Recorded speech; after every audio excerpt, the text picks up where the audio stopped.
और मंजीत घर से बाहर पहुंचे तो देव ने मंजीत को नीचे उतार दिया। मंजीत उससे लड़ने को हुआ कि इतने में तारा आ गई और उनके पास आ खड़ी हुई। तुम सच में बहुत अच्छे हो देव। मेरे एक इशारे से ही समझ गए कि मैं क्या कहना चाहती हूँ। भगवान करे कि तुम्हारे और मंजीत के बीच का प्यार ऐसे ही बढ़ता रहे। मंजीत ने यह सुन अपना सिर पकड़ लिया। अरे यार, तो ये बात थी। तभी मैं सोचूं कि सौतन कैसे प्यार बरसा रही है। तीनों का ध्यान अब गाड़ी लेकर कुछ दूर आ खड़े हुए कबीर पर पड़ा।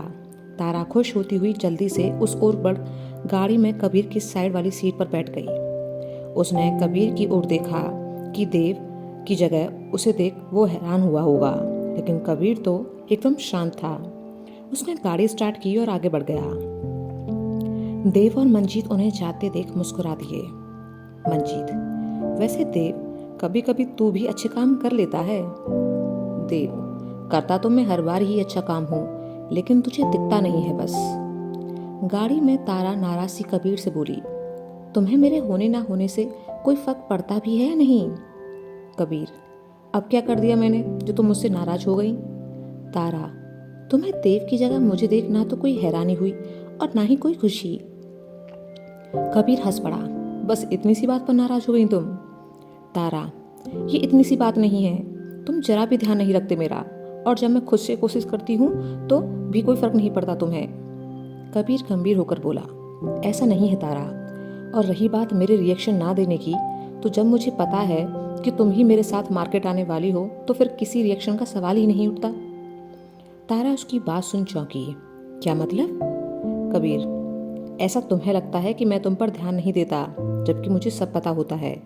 मैंने तो यह भी नोटिस कर लिया था कि तुम रोहन और राशि को आज बड़े प्यार से देख रही थी। तारा, अच्छा तो फिर बताओ कि मैं उन्हें ऐसे क्यों देख रही थी? कबीर, तुम्हारे दिमाग में सिवाय मेरे और क्या चल सकता है? तुम्हें उन दोनों को देख हमारी याद आ रही थी।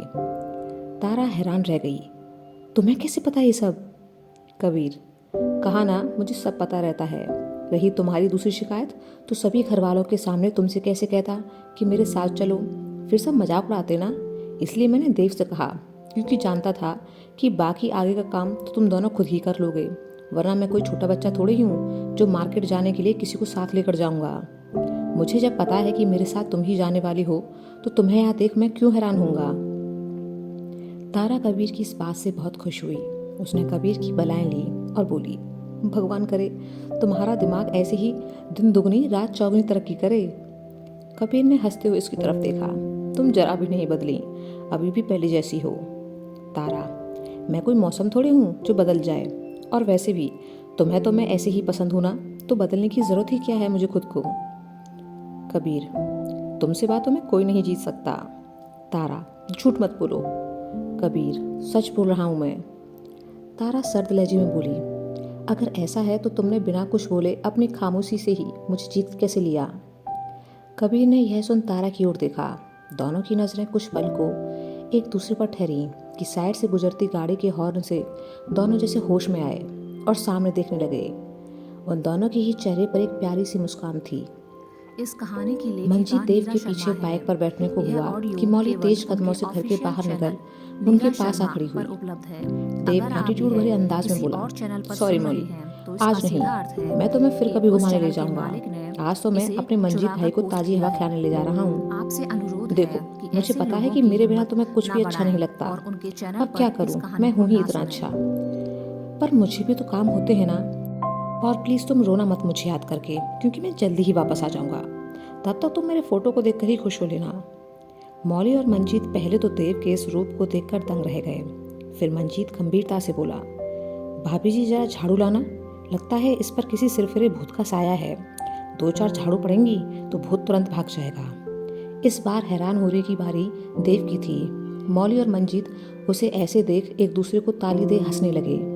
मौली, झाड़ू की जरूरत नहीं है मंजीत भाई, मेरा हाथ ही काफी है, कहते हुए उसने देव के सिर पर एक हल्की सी चपत जमा दी। देव उदास सा उसे देखने लगा। मौली, ज्यादा सपने मत देखा करो देव बाबू, मैं तो तुम्हारा फोन देने आई थी जो तुम अंदर आंगन में ही भूल गए थे। बड़े आए मुझे घुमाने वाले। मौली हंसते हुए वापस लौट गई। मंजीत देव के पास खड़ा उस पर हंसे जा रहा था। देव ने अपनी बाजू में मंजीत की गर्दन दबोच ली तुझे बड़ी हंसी आ रही है, बड़े मजे ले रहा है तू। मंजीत, भाई छोड़, लग रही है। देव ने उसे छोड़ दिया। यार अपनी तो किस्मत ही खराब है, जरा सा एटीट्यूड क्या दिखाया कि सिर मुड़ाते ओले पड़ गए। तारा गाड़ी में बैठी सामान की लिस्ट देख रही थी। इसे खरीदने में ही सारा टाइम निकल जाएगा हमारा तो। मुझे भी तो तुम्हारे साथ इत्मीनान से बैठना है ना। तारा ने राधा माँ को फ़ोन किया, लेकिन उनका फ़ोन लगा नहीं। कबीर, क्या कर रही हो, किसे फ़ोन लगा रही हो। तारा, रुको, मैं साहिबा भाभी को बोल देती हूँ कि हम थोड़ा लेट हो जाएंगे, वो माँ से बात कर लेंगी। तारा ने अब साहिबा को फ़ोन किया और कॉल रिसीव होते ही बोल पड़ी, भाभी बाजार से लौटकर आने में थोड़ी देर हो जाएगी, माँ को बोल देना प्लीज़। दूसरी तरफ से माँ की आवाज़ आई, हाँ आराम से आना, कोई जल्दी नहीं है। मैं तो कहती हूँ कि रात तक भी आओ तो भी चलेगा, लेकिन खाना यहीं खाना सभी के साथ। और सुन, जो लिस्ट साहिबा ने कबीर को दी है वो कुछ भी सामान नहीं लाना। वो तो मेरा साहिबा मौली का प्लान था, ताकि तुम्हें कुछ वक्त साथ रहने का मौका मिल जाए, क्योंकि जब से कबीर आया है शादी की तैयारी में ही लगा है। मेरी चापली का तो ख्याल ही नहीं है उसे। माँ की बात सुन तारा पहले तो हैरान हुई, लेकिन फिर खुश भी हो गई। माँ आप ना सबसे बेस्ट हो। राधा माँ, जानती हूँ, कुछ नया हो तो बता, वैसे मेरी तारीफ बाद में कर लेना, अभी तो सारा ध्यान अपने कबीर पर लगा। और हाँ, ज़्यादा परेशान मत करना मेरे बेटे को। तारा, बिल्कुल नहीं, मैं पूरी कोशिश करूँगी। कबीर ने तारा की तरफ देखा जो काफ़ी खुश नज़र आ रही थी। वो समझ गया कि पक्का माँ से परमिशन मिल गई है। राधा माँ ने कॉल कट की और अपने पास खड़ी मुस्कुराती हुई साहिबा मौली की ओर देखा, तुम्हारा भी नंबर जल्दी ही आएगा। दोनों ने अपनी खुशी छिपाने की कोशिश करते हुए हाँ में सिर हिला दिया। माँ उन्हें घूरने लगी, लगता है तुम खुश नहीं हुई, ठीक है मैं ये प्लान कैंसिल करती हूँ। यह सुनकर मौली और साहिबा जल्दी से बोली, नहीं माँ। फिर चुप हो गईं। तीनों अब जोर से हंस पड़ी। इधर तारा ने कॉल कट की और फोन एक और रख आगे बढ़ कबीर के गले लग गई। कबीर ने उसे खुद से दूर कर दिया। पागल लड़की, गाड़ी ड्राइव कर रहा हूँ, ऐसे वक्त पर गले पड़ोगी तो मेरे लिए दिक्कत नहीं हो जाएगी। तारा ने वापस अपनी सीट पर बैठ गुस्से से उसे घूरा और हाथ बांधकर बाहर सड़क की ओर देखने लगी। क्या जमाना आ गया है, अब इंसान अपनी खुशी भी जाहिर न करे। कबीर ने उसे ऐसे मुंह फुलाए देखा तो हंसने लगा। चलती फिरती नौटंकी हो तुम। अच्छा ये तो बताओ कि माँ क्या कह रही थी। तारा, क्यों बताऊं, नहीं बताऊंगी। कबीर अब शांत हो गया। रोहन राशि टेरेस पर बैठे थे। राशि रोहन को अपने परिवार दोस्तों के किस्से सुनाए जा रही थी। रोहन चुपचाप बैठा सब सुन रहा था। राशि को अब कुछ याद आया और वो चुप हो गई।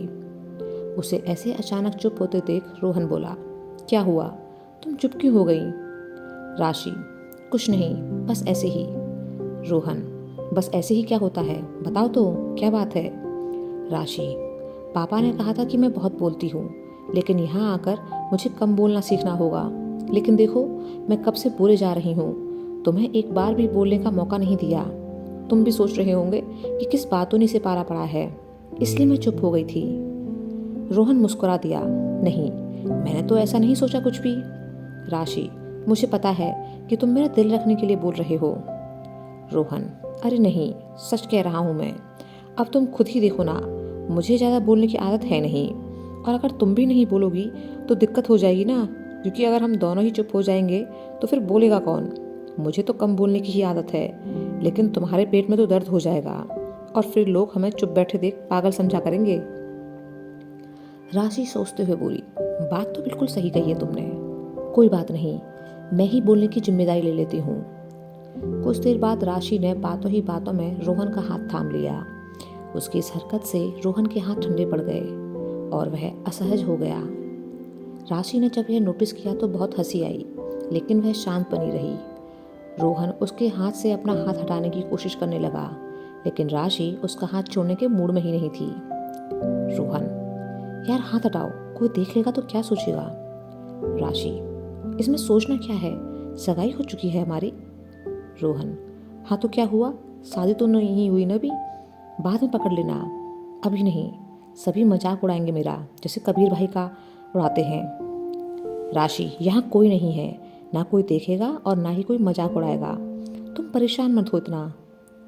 रोहन कुछ कहता कि पीछे से आवाज़ आई, हाँ तुम बिल्कुल भी परेशान नहीं हो रोहन, ना किसी ने देखा और ना ही कोई मजाक उड़ाएगा। राशि और रोहन ने पीछे मुड़कर देखा तो सीढ़ियों के पास अपने चेहरे पर शरारती मुस्कान बिखेरे शिखा खड़ी थी। उसे देखते ही दोनों ने फटाफट से अपने हाथ पीछे खींच लिए। शिखा, अब क्या फायदा सावधानी बरतने का, चोरी तो पकड़ी गई ना। राशि ने बात संभालने की कोशिश की। वो तो मेरी आदत है हाथ पकड़कर बात करने की, आप प्लीज किसी से कुछ नहीं कहना। शिखा, अच्छा, मैंने तो नोटिस नहीं की राशि तुम्हारी हाथ पकड़कर बात करने वाली आदत। राशि रोहन एक दूसरे को देखने लगे। शिखा रोहन की तरफ देखकर बोली, बहुत दिनों से बड़ा मन है एक सिल्क की साड़ी खरीदने का। वैसे तो है कुछ मेरे पास, लेकिन हमारा मन भला कब भरता है साड़ियों से। अब आगे क्या ही कहूँ। रोहन उसका इशारा समझ गया और अपनी जेब से रुपए निकाल कर गिनते हुए बोला, ये बहुत गलत बात है, अपने छोटे भाई को इस तरह ब्लैकमेल कर पैसे ऐंठ रही हो, ऊपर वाला सब देख रहा है, पाप लगेगा आपको। शिखा ने आगे बढ़ उसके हाथ से सारे रुपए छीन लिए। कंजूस कहीं का, अब भी पैसे गिन रहा है। अरे इतनी अच्छी लड़की मिली है तो थोड़ा खुलकर खर्च करना। शिखा रुपए गिनते हुए खुशी खुशी नीचे जाने लगी। इसमें तो 2 सिल्क की साड़ी आ जाएंगी। राशि ने उसे टोका, दी प्लीज बोलना नहीं नीचे। शिखा, हाँ हाँ तुम उसकी टेंशन बिल्कुल मत लो। वह सीढ़ियों से नीचे उतर गई। राशि रोहन ने राहत की सांस ली और वापस बैठ गए। कुछ ही देर बाद उन्हें सभी के जोर से हंसने की आवाजें आईं। उसके बाद आभाजी की आवाज आई, बेटा रोहन, शिखा ने हमें कुछ नहीं बताया है। दोनों ने एक दूसरे को देखा, फिर अपने सिर पकड़कर बैठ गए। ऋषभ बाहर से घूम फिर कर आया और अपने कमरे में जा बैठ दूर से ही घर की सास बहुओं के साथ बैठी तेज को देख खुश हो रहा था। अच्छा है, सभी से घुल मिल गई है, लग ही नहीं रहा कि ये इस घर की सदस्य नहीं है। राधा माँ की नज़र उस पर पड़ी तो उठकर उसके पास आ बैठी। क्या सोच रहा है? ऋषभ, कुछ भी तो नहीं। राधा माँ, झूठ बोल रहा है तू, तेरे चेहरे की खुशी साफ बता रही है कि तुझे पता है सारा सच, थोड़ा उदास होने की एक्टिंग करना। ऋषभ, क्या करूँ माँ, खुशी छिपाए नहीं छुप रही मुझसे। राधा माँ, लगता है एक घूंघट की जरूरत तुझे भी है। ऋषभ हंस पड़ा। राधा माँ, तू नाराज तो नहीं है अपने भाइयों से कि वो तुझे इस तरह तंग कर रहे हैं? ऋषभ, बिल्कुल भी नहीं, मैं भी तो यही करता अगर उनकी जगह होता तो। सच कहूँ तो मैं बहुत ज़्यादा खुश हूँ ऐसे भाई पाकर, जिन्हें मुझसे ज़्यादा बेहतर पता है कि मुझे चाहिए क्या। अगर ये लोग मेरे साथ नहीं होते तो आज जो मजाक ये मेरे साथ कर रहे हैं वो हकीकत होती। राधा माँ, हाँ ये बात तो है। राधा माँ ने देखा कि ऋषभ बार बार सुनी की ओर ही देख रहा था। रोहन राशि तो ऊपर टेरेस पर बैठे बातें कर रहे हैं, तू कहे तो किसी बहाने से तुझे तेरी सुनी से मिलवा दूं, आराम से बैठकर बातें करना। ऋषभ, नहीं माँ, अगर किसी को शक हो गया तो मेरा प्लान बिगड़ जाएगा। रहा सवाल बात करने का और मिलने का तो वो मैं देख लूंगा। राधा माँ, पक्का ना? ऋषभ, हाँ पक्का। राधा माँ ने उसके सिर पर प्यार से हाथ रखा और कमरे से बाहर निकल गईं। ऋषभ रात में सभी के सो जाने के बाद सुनी से बात करने का सोच बड़े आराम से बैठा था।